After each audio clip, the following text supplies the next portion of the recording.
that again. Okay, we are out at a private beach in Port Orchard, and we've got a really nice negative tide. But the real reason we're out here tonight is because of this scientific study that we're doing. This is a mussel cage deployment. We're gonna set these mussels, which are suspended here within the cage. We're out setting these at various beaches all across the Salish Sea tonight, and we're gonna leave these out for a certain amount of time, and then as they grow and accumulate potentially toxins from the environment, we'll be able to analyze that, and it'll give us kind of a picture, a snapshot of what the heavy metal contaminants situation is like here. And we're right about it as -1 foot tide here, which means there's tons of stuff to see. I'm out here with my husband. Whoop, whoop. Everybody be so thankful that I don't just have to come out here in the darkness and by myself at night. I still would, but it's nice having a buddy. So we've got lots of stuff to see already. We're seeing lots of mollusk life. We've got some chitons and limpets here on this little rock. Chitons are kind of prehistoric, very ancient looking animals, and they have been around on the planet for millions and millions of years, and they're exactly the same as their fossilized ancestors, which is just so cool. Wow, even in the time that I've been standing here, the tide has gone out significantly. So you can see this big boulder here. This is called a glacial erratic. They're left behind by glaciers during the Ice Age. And, oh, we just saw a clam squirt. Oh, we just got honked at. Hey, hey. Somebody riding their bike along the road. Oh, sorry, had to get my glove on. It is very cold. I think it's 34 degrees Fahrenheit right now, which is super, super chilly. But let's see what kind of life we can see out here. I'm gonna go a little closer to the water's edge. The water's really clear. It is dead calm. We can look across and see Bremerton over there, the shipyard. There's some fog kind of right at the edge of the water here. You can just see that lifting off as it's so cold that the water of the bay is like steaming basically. But yeah, let's see what we can see. Lots of little shrimp activity, mostly Sitka shrimp and Krangen shrimp. Those little guys kind of zooming around. But let's go a little deeper out into the water. I'm gonna check out this big rock. So glacial erratics like this, left behind when the glaciers melted at the end of the Ice Age, are great habitat for tons and tons of animals. It's a big permanent structure, gives them an anchor point. All right, so we've got some crabs. This is a juvenile graceful crab. Oh, there goes a Krangen shrimp.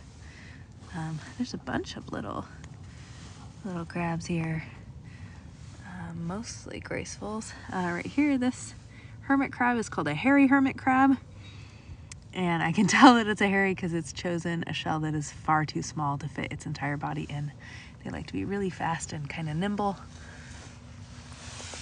Up on the rock, we've got, oh, look at this. We've got a little kelp crab looking like a little spider over here. Very cool. Oh my gosh, look how tiny this shell is on this hermit crab. So, well, there's two hermit crabs here on the screen, both the same species, but that big one, he's bursting out of that tiny, tiny little shell. And not that there aren't plenty of snail shells to go around, that we've seen a number of them today. But here's another hairy hermit just busting out of their shell. Very cool to see. We've even got hermit crabs just scaling the walls. A good number of them out here. Drooping down and trying to remain in the water as long as possible. I don't know if you guys can see it, but there's like, try to aim my headlamp around my phone. This is very difficult to do. But there's some stringy like material coming from the base of that rock there, and that is a spaghetti worm, a tribellid type of polychaete worm, and they use really sticky tentacles, and they just sort of stretch them out to gather food. There goes that hairy hermit crab again. The tiny, tiny little shell. I love the kelp crab in particular. Let's see, what else can we find over here? We've got some stuff high up on the wall, mostly barnacles. You can see there are some bare patches, like where it's a bit whiter, and that's a spot where barnacles were and have been eaten, probably by a sea star would be my guess. That's kind of the main thing. Oh my gosh, oh my gosh, oh my gosh.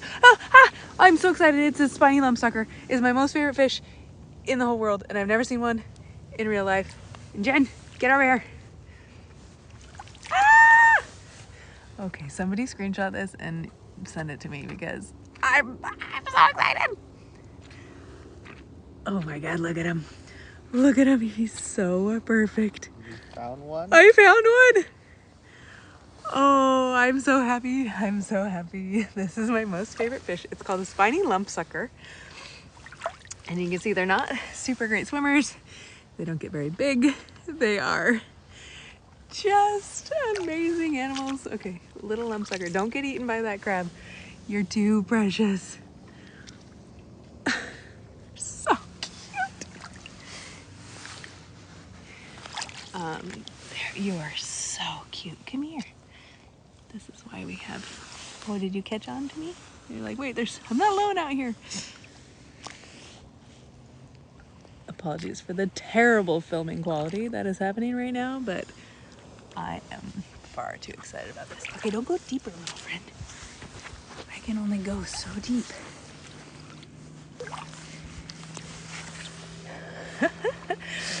Oh, amazing.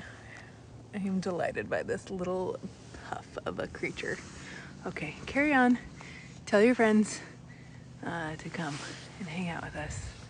Oh my gosh, I'm so excited. Ooh, look at the big shrimp. Oh yeah, big eyeballs. These are spot prawns.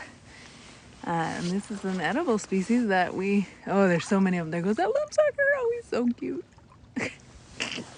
Okay, now I want to find a bunch more. This is fantastic news. Oh, the size of these shrimp is really hard to gauge probably for you at home, but that's probably as thick as a man's finger. They're big. I guess I can kind of show you a little bit maybe with my boot and those giant spot prawns. Water's a little bit murky out here. Oh, there are so many shrimp. Like, their little eyeballs just glow. All right, this is a good time to grab my black light, and let's see if we can see the shrimp under the black light. So I have this black light flashlight right here. Turn it on. It's a particular wavelength of light that's a lot stronger than my other black light flashlight. So hold on while I turn off my white light, or maybe I'll just aim it differently. And let's see what we can see with this black light. Oh, it's really murky, but the seaweed fluoresces so beautifully. And this green algae, see, it really is green, just glows blood red underneath the black light. Okay, and then the shrimp are bluish.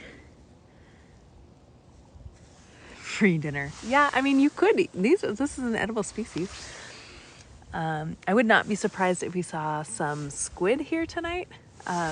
There's a lit dock kind of over there. That is a good spot for shrimping. So yeah, most of the crustaceans glow. Oh goodness, you are monstrous, my friend. Wow, that is a big shrimp. Like, that's my boot it's about to crawl on. I would be nervous if I didn't have my extra tufts on. Yes, we have to follow the regulations if we're going to harvest. Otherwise, it's just a free-for-all, and people being people will over-harvest for sure. All right, let me bring us back into the regular light here. Let's check out the backside. Oh, I got so distracted with that spiny lumpsucker fish. I am just delighted. Okay, there are some really, really cool invertebrates here on the back side of this really big boulder that we were looking at earlier. First, we have the orange sea cucumber, very well named. It's bright orange, and it's got its feeding tentacles out right now. There are some other interesting things. So this little kind of, oh, the glare off of that rock is kind of crazy. But this orange thing right here is a jingle shell, called a false green jingle, technically.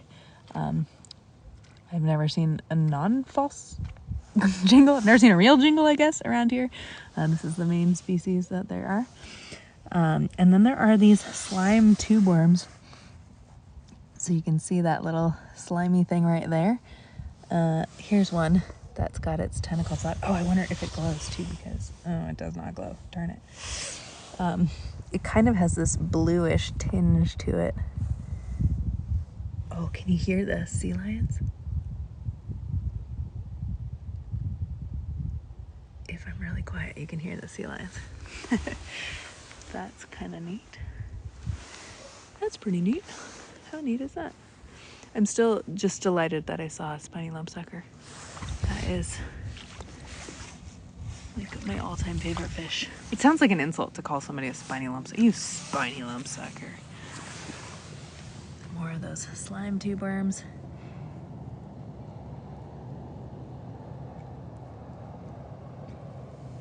There are urchins here. We have red, green, and purple urchins.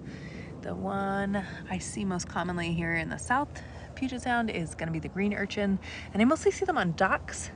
Occasionally in Tacoma, I will find them intertidally, but mostly they like a little deeper water, so I'll find them on docks. Ooh, here goes a big red rock crab. Let's go a little closer to that. Oh, and a hairy helmet crab. A what? Oh, a moon snail? Sweet. Okay, I'm gonna go. The moon snails are slow, so I'll catch up to them in a moment. We've got a nice big red rock crab missing his left pincher, so he's all right now. Ha ha ha ha ha. I always make that joke and it always makes me laugh. And then we have a hairy helmet crab here. Another really big spot prawn. Yeah, wow.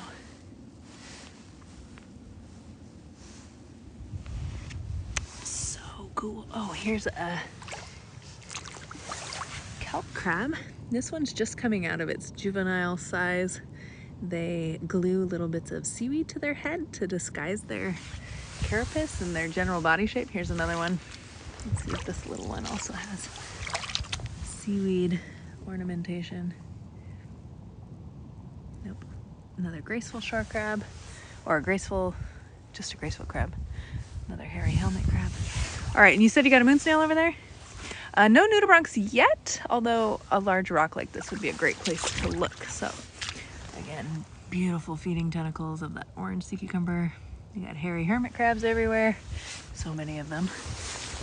All right, let's go find a moon snail.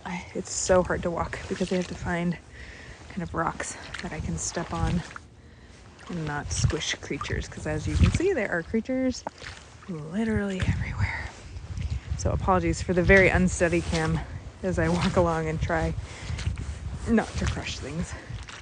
Oh yeah, we got a moon snail. Good eyes, dear. Yeah, this is huge. So this is my hand for some scale. So not the biggest moon snail around, but certainly a very, very large individual. You can see the whirl of the shell here. I wish that they like glowed in the dark, but they don't really. Sometimes there's a little bit of algae on their shell that can fluoresce, but for the most part, they don't glow.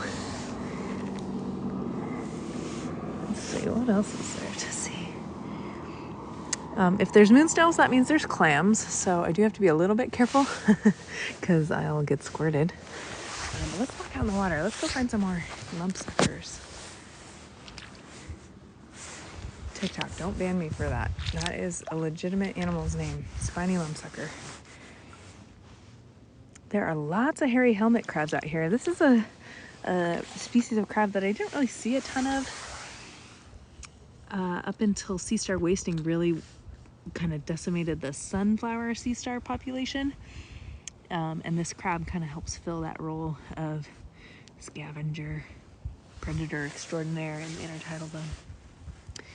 So we do see more of them in the absence of those big sunflower stars. Man, there are so many. Lots of these kelp crabs, and here they are primarily red colored because they're eating the red algae. So this is really good camouflage for this animal. Let's see if they glow. No, not particularly fluorescent. But again, you can see that beautiful chunk of little algae on their rostrum, trying to disguise their shape, saying, I'm just a piece of seaweed, don't bother me. Which kind of works, I guess. All right. So lucky that it is a gorgeous, calm, still night, and we can actually see into the water when it's windy and the waves kick up. It stirs up too much sediment and you really can't see anything. Plus, it's also not very fun to be at the beach when it's tonight. It's very cold, but it's not raining, it's not windy, so I'll take it. I want to see another lumpsucker. Now that I know they're here, might have to come out and maybe try a seine for them. They like colder water, so you won't see them in the summer months because they migrate into deeper sections of the Puget Sound, but in the winter it gets cold enough that they come right up to shore. And they're just the cutest things ever. I think I've made 1 or 2 TikToks about them, not very many. Simply because I don't have my own footage. I don't like to use other people's footage to make TikToks typically, so if I don't have my own footage, it's gonna be hard. Here's some beautiful bryozoans on this geoduck shell. Kind of orange encrusting. Oh, I wonder. No, it doesn't fluoresce. I'm just out here, does it glow?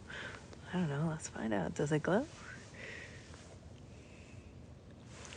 Lots and lots of crustacean life. These seaweed beds are really productive habitat. Lots of things can hide and eat and grow amongst the seaweed, so kind of like a little mini forest habitat. Getting some beginnings of sargassum. This is a non-native seaweed that you can kind of see those little balls, those little floats called pneumatocysts that keep it elevated and floating up on top of the other seaweeds. It kind of gives it an advantage over the other species. And it was introduced when Japanese oysters were brought into Puget Sound to supplement all the people here who were consuming oysters at just astronomical rates. Turns out people really love oysters. And if you don't have enough wild ones, you gotta supplement them somehow. So they brought in Japanese oysters, and it was thought for years and years that it was too cold here for them to be able to reproduce naturally, that the larvae would all die off as the winter temperatures got so low. But then we have weird anomaly and climate change, which has changed the temperature a bit warmer. And we did have a natural recruitment over a couple of different years where Japanese oysters were able to reproduce and survive here, where it was once impossible. So, you know, like Jurassic Park said, life finds a way. Just checking out this big rock. Rocks are great spots for creatures to hang out. They're not going to tumble around in the surf. They're permanent. They're sturdy. They might block the waves a bit, provide a bit of shelter. That's a long skinny something. It's a long skinny something. Oh yeah, long skinny something. It's a gunnel. Looks like a saddleback gunnel. Kind of right underneath that rock there. We don't have true eels here in the Salish Sea. It's too cold for true eels, but we do have a lot of eel-like fishes. So the gunnels and coxcombs and what's the other one? Mossy-headed warbonnets and monkey-faced pricklebacks, and we've got a number of elongated little fish. They kind of look like snakes. So if you're scared of snakes, maybe don't look. But they're not harmful at all. I've had them swim between my toes before, like in through my sandals, which was quite the shock. It was doing a live broadcast on Mother's Day, I think in 2020. It was a while ago, back when we were doing only digital programming. Oh, look at this one. A pipefish. Got a bay pipefish here, this elongated, big green, bright green creature. This is as close to a seahorse as we get, and this animal is camouflaging really well with seagrass and eelgrass. This one, I believe, is a female just based on the size, but it's not really the right season for her to be bearing eggs, so it would be hard for me to tell. So the females have the eggs, they've developed them, and then they will pass them to the males, which have kind of a weird little, it's not truly like a pouch, it's more like a spongy section of their abdomen, and then the males will carry those eggs until they develop and hatch. But how cool! I see a lot of juvenile pipefish when we're doing these low tide night adventures, but I have not seen a full-grown one like this. So neat. This is just such a cool fish. So they're in the Cygnathidae family, which is the same as pipefish and tube snouts, and their face is basically the same as a seahorse. It's like if you took a seahorse and grabbed it by the tail and yoinked it and made it swim straight like a normal fish. Seahorses are the weird ones because they swim vertically in the water column. You can maybe see that dorsal fin as it flutters in the middle of the body there. And then they have two pectoral fins way up high, kind of right behind their head there. And then the caudal fin is really reduced and just has this little flaring tip. It can move fast. If it really wanted to get away from me, it could really whoosh and get away. But right now, I'm not bothering it. It doesn't seem to mind the bright light. It actually might be able to use the light. See how the bugs are starting to swarm? These are crustaceans, and that is what the bay pipefish hunts. So it actually might become attracted to my light if it realizes that all the bugs are coming, all the little crustacean things. My headlamp brings all the bugs to the yard. I amuse myself. Oh yeah, let's see if he glows. He does not. There's not too many vertebrates that have bioluminescence. Some, I guess. Probably more of the scaly-skinned animals. That chitinous material that is used for their scales often will fluoresce. The proteins that make it up can react to the UV light, but oh, you're so pretty. He's totally hunting. Looking around, there's a little shrimp right in front of him. So this animal is longer. Oh, here comes a hairy helmet crab crashing the scene. But yeah, look how many bug creatures are really coming to my bright light here. So if the pipefish comes up to take a bite, the way that they eat is kind of fascinating. Their jaw is like a little trapdoor at the end of their straw-like nose, and they just sort of create a little bit of suction. They thrust their jaws forward. The shrimp's gonna climb right on him. He says, excuse me, no thank you, no touchy. I wish our water was clearer so you could see this as well as I can see this, but still very, very cool creature to see out here. It's about as long as my boot, to give you some sense of scale. Long and skinny, but okay, we've seen 2 cool fishes out here tonight. Let's see what else there is. And a moon snail. That gunnel was cool. What was that? 2.5. Oh yeah, that gunnel was cool. So we thought a cool gunnel. No lumpsucker. Oh, another pipefish. So we got one right here, And there's one right here. Find these things. It's my job. Looking in the same water. We're looking in the same. You haven't found anything. Found a non-moving moon snail. Yeah, that was still impressive. I nearly tripped over it. If you want to post in the comments where you're watching from, I see a few comments from folks, but I always love to know that information. We are out in Port Orchard, Washington, at a private beach. So you can't come here, but there are other places in Port Orchard that you can come, although nighttime access is generally very difficult because most parks close at dusk. Oh, here's another pipefish. This one for sure is a male. He's really skinny and slender and thin. So this is about how big the males get. Oh, you're so cute. Just lime green. Oh, I love it. Edmonds, don't you know it's a fabulous low tide? You could be at the beach tonight. Actually, your low tide was earlier. The more northerly you are, the earlier the tides are. So us down here, the South Sound, sometimes I have to wait. Like low tide tonight is close to midnight. I won't be out here for that long, but well, as long as I can. But you guys are watching from all over. Ooh, a couple of Vancouverites. Nice. Thanks to those of you who are liking and sharing and commenting. All of that does help. Oh, okay, so here's another juvenile pipefish. This one is red because they do have some variation in their coloration. I love the red ones. So this red one is trying to camouflage with the red. You can see all the red filamentous algae. So it's just drifting along, pretending to be a little piece of algae, don't mind me. But such a cool fish.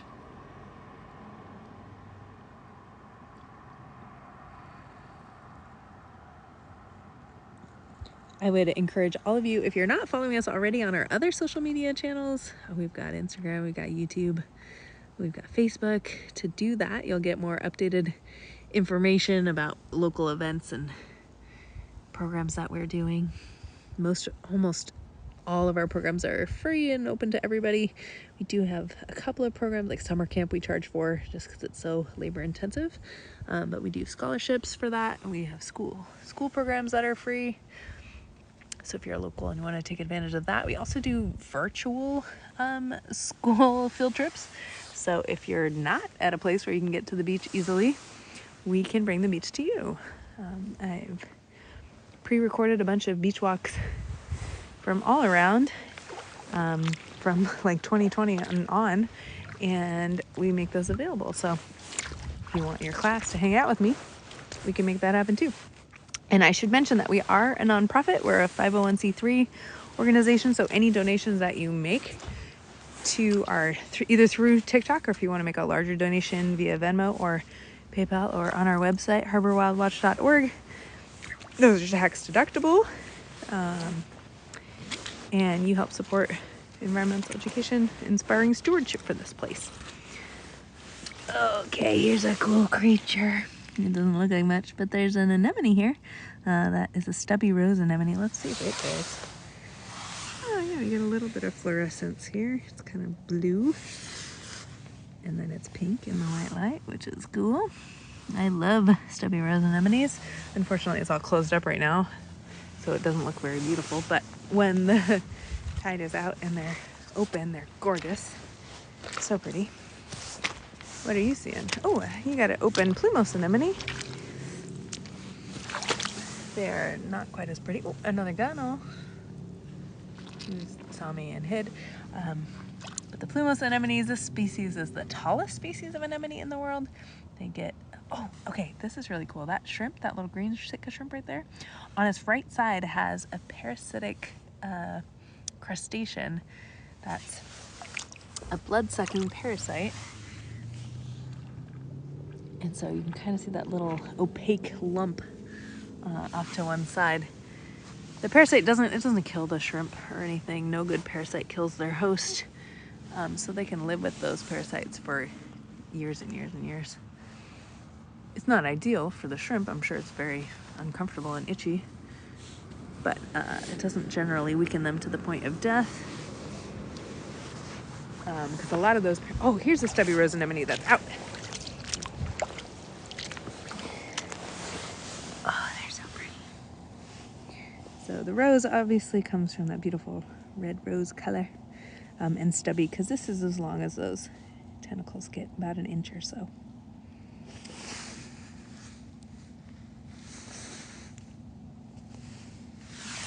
This one kind of glows a little bluish in that black light. That's kind of neat to see. We got a little crab here. Ooh, look at that shrimp. He's teal. Beautiful. So the crab, graceful crab, is also going to be bluish under the black light. Their outer proteins fluoresce really nicely. Oh, here's a big stubby rose anemone. This one's out and open and looking like a puddle. A puddle of creature. Anemones. Oh, look at the size of this moon snail. Woo-hoo-hoo. Holy moly, this is about as big as they get. So let's give you some scale. There are my size 9 extra tough boots next to a moon snail. We're talking a big, big animal. Ooh. There's a big spot prawn here too. These big red shrimp. Wow, you're so big. You're so big. All right, cool. So many cool creatures out tonight. I love the moon snails when you can see their antenna out. So they have 2 antennae up at the front. They have this kind of whirl, little kind of siphon-like section of their skin. And if you were to feel this animal, it feels like you're touching chicken breast that can move. So the water temperature is about the same as your refrigerator. It's probably about 50 degrees right now. It'll drop down to 45 in the depths of winter, and they just crawl along, and they really do feel like a chicken cutlet. So weird. But always a good sign when there are moon snails. They are a major predator, so when you see major predators, it means the ecosystem can support them. So a big, big moon snail like this is going to be eating clams. They'll drill holes through the clams. Look at the size of that shrimp. He's crazy. So they'll drill a hole through the clam and scrape and scrape and scrape until they damage the muscle that holds the clam shut. And so you generally will see clamshells that have been eaten that have a big hole drilled near the hinge. Here's another stubby rose anemone. Oh, I just love them. I'm thrilled that there are stubby rose anemones here. So great. Oh, I hear some killdeer, which is a type of bird, a little shore bird. He's out here. Oh, here's a bigger hairy helmet crab. This guy's just chomping on some algae.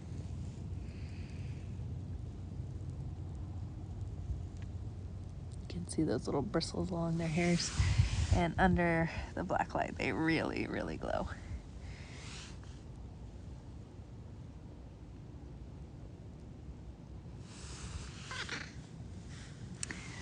So cool. All right, what else are you finding, dear? Nothing new. Okay, more of the same. Okay. Oh, I got a new fish, at least. Oh, he's gone. There was a little sculpin here. Let's see if we hold still long enough, often they'll come out and start moving around again.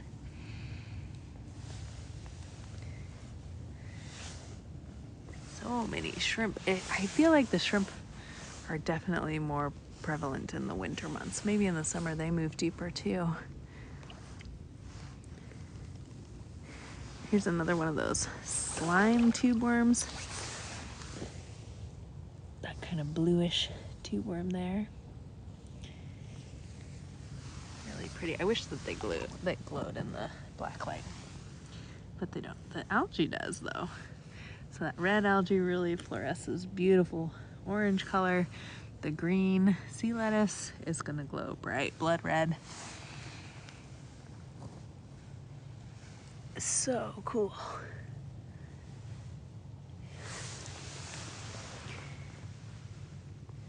I'm still really excited about that spiny lumpsucker. Those of you that came on early in the broadcast might have seen that, and I very unprofessionally shrieked with joy. Because why not? Ooh, there's another big moon snail out there. Kind of surprised we haven't seen any sea stars yet. But I guess this isn't a super sea star friendly beach. They like a lot harder substrate than this. Dear, let's head back the other direction a bit. We are on private property, so I don't want to go too far down and disturb the neighbors even more. They're probably wondering who the heck is out there in the middle of the night. It is very cold. I don't know how much longer we're going to be out here. But yeah, ask your questions in the comments. If you don't get your question answered, because it's really hard for me to walk and talk and read at the same time, you can always email me. The email is rachel@harborwildwatch.org. So you can say, hey, I was on your live last night and you saw this really cool creature and you just totally glossed right over it and I'm wondering what it is. You know, or whatever other pressing questions you have. Just please don't spam me. I get enough emails as it is. You can also follow us on like Instagram and Facebook and use the messenger feature to reach out to us. Oh, here's a few more of these kelp crabs. This is a juvenile kelp crab. Cancer productus. No, Pugetia producta is their scientific name. And we're out here tonight because there's a low tide, but also because we were placing a mussel cage for a heavy metal contaminant study. We're placed the mussels out and let them sit for a couple of months, let them eat and feed in this water, and then we'll compare this site to other sites around and analyze chemically kind of what the sea life is accumulating, which will give us an idea of what's, you know, happening out here in our water, which is super fun and exciting, and I'm curious to know. This is a beach I spend a lot of time on, so if it's contaminated, I have questions. But the fact that we're seeing so much sea life is really great. There's lots and lots of shrimp and crabs and slugs and snails and this gorgeous algae called Turkish towel. See how it like shines bluish? Okay. And then it glows. It fluoresces kind of bright orange. That's always fun to see. There's lots of things living beneath the surface as well, so clams and worms and burrowing sorts of creatures. Lots of teeny tiny little babies. Probably the number one question I get asked is like, how do you walk without crushing stuff? And I look like a drunken person out here because I have to try to find a place. So I'm finding a place that's bare without signs of animal life. I don't step places where I can't see where I'm putting my feet, and I go really slow. And it doesn't really matter like what my destination is. It's more important that I take a path that's safe for the creatures. So it's not by any means straight, and I can't really go fast. So that explains the terrible cinema quality that you're experiencing here as I try to pick my way along.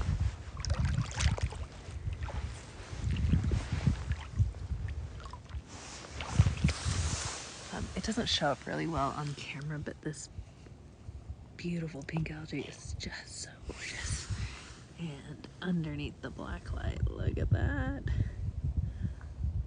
Ooh, that's so pretty.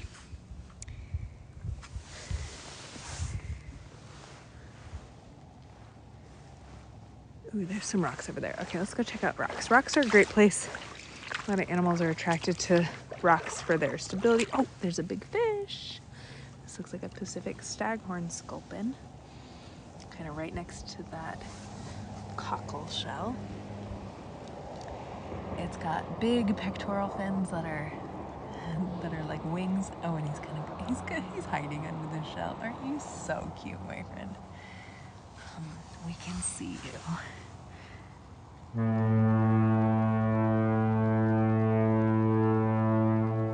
Well, hello. Ooh, there was a big splash out there. There's something in the water that's splashing. Oh, it's harbor seals. Okay. Usually I can't see them well enough, but they popped up. There's a kind of a glowing buoy in the distance. You can kind of see that. And in between me and the buoy are some very curious harbor seals. Hi, buddy. Maybe. Oh no, you're a river otter. Did you hear the squeaks? Oh, I wish you could see them. I bet you can't. But river otters are really good. Jen, there's river otters. They're splashing out here. They're really good. Nocturnal foragers. They can read the tides. Not read the tides. They just show up at the beach, and if it's low tide, they feast. But they are really good at. There's a whole family of them. I see 3 or 4 little pairs of eyes. I wonder what they're eating. Probably these shrimp and crabs.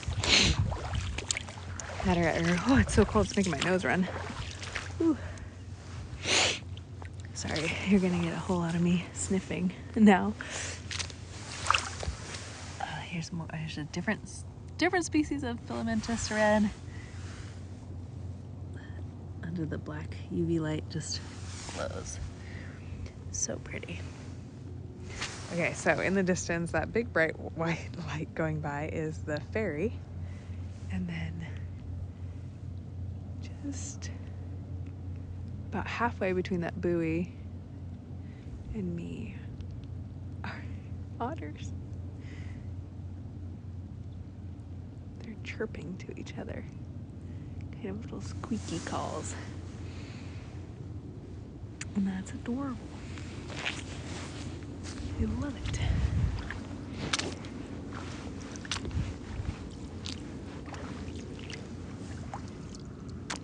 Do you hear him?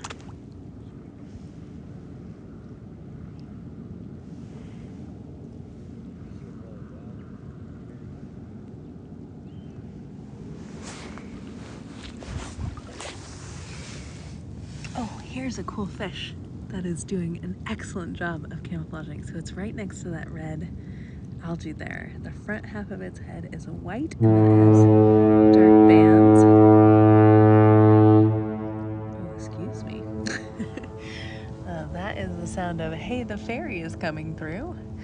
Do not be in the ferry lanes. It's really foggy out, so that's the Seattle to Bremerton ferry. Look at that filamentous red algae. Oh, it's so pretty. But yes, that little fish is called a tidal sculpin.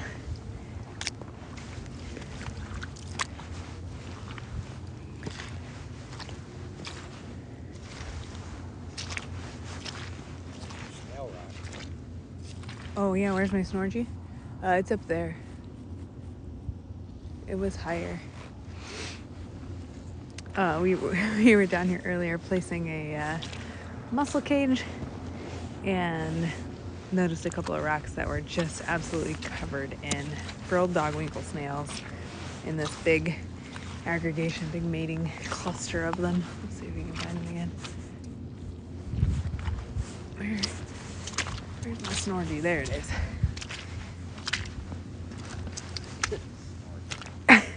Well, I can't say what I really want to say. I'll get banned on TikTok. So look at all these snails. And these are good sized snails. These are all frilled dogwinkle snails, and they get together. Oh, this one's cool because you can see the operculum, that kind of mahogany colored little patch on the back. That is their trap door. That's how they seal themselves inside. And sometimes you can count the rings on those operculums to tell just how old they are. And what's really cool about frilled dogwinkles, the reason why they're called frilled dogwinkles is because they have the ability to grow these little ridges on their shell, but they only grow the ridges when they're in the presence of predators who can eat them. So if they are in water that has red rock crabs, for instance, they will get really frilly shells to try to dissuade those animals from eating them. Those are the fairy waves coming through, rocking the sailboat, stirring up the sand.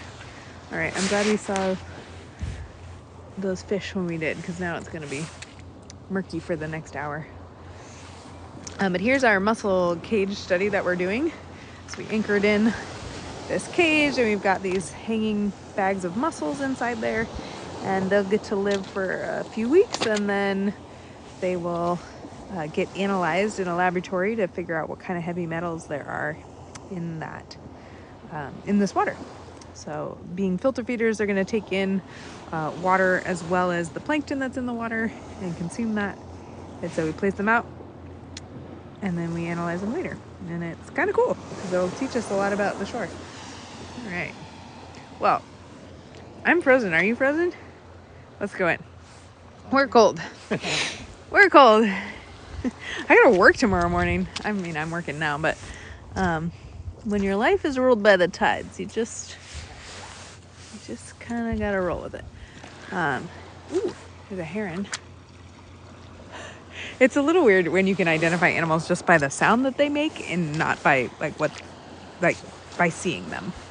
The scariest thing I've ever seen while out doing a night beach walk was a very close sea otter who came up and exhaled, and I could hear his breathing so close to me. But yeah, I think we will wrap it up. Thank you for joining us. Thank you for all your questions. I'm terrible at answering them, so my apologies. I know some of you are really good at answering those questions, so thank you to those of you who stepped up and got people's wonders taken care of. We do have some more negative low tides coming up at the end of November, so we will try to live stream them. Hopefully we'll have just as great of weather and we'll be able to show you some really cool things. Make sure to follow on all of our social media platforms, especially YouTube. We're really bad at monetizing our YouTube channel because everybody just watches us on TikTok. So I think we have 1,000 followers on YouTube and, almost 500,000 of you here on TikTok.